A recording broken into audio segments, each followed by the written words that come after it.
O bom pastor ama suas ovelhas e sempre cuida muito bem delas.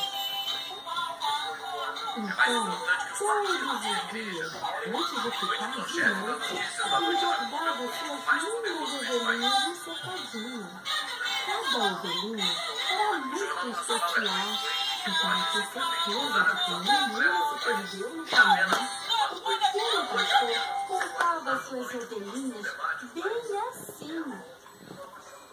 1, 2, 3,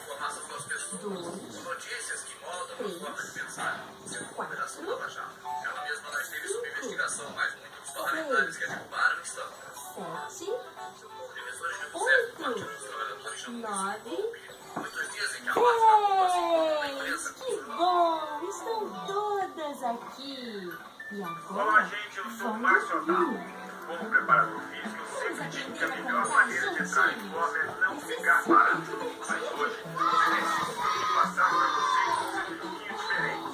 Além de ser livre, as calorias eles também servem para combater o mosquito transmissor da dengue, zika e chikungunya. Bora aí, pessoal. Primeiro, você pega o pneu e tira toda a água acumulada dentro dele. Faz assim, ó. Pronto.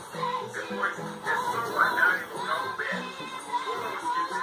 Água parada é ao mesmo eliminar toda a água ocupada em pneus e também nas calhas e lajes da casa. Outro movimento importante é esse aqui, virada de garrafa. Em garrafa vazia não cria mosquito. Vazie e vire de cabeça para baixo qualquer garrafa, lata ou pau.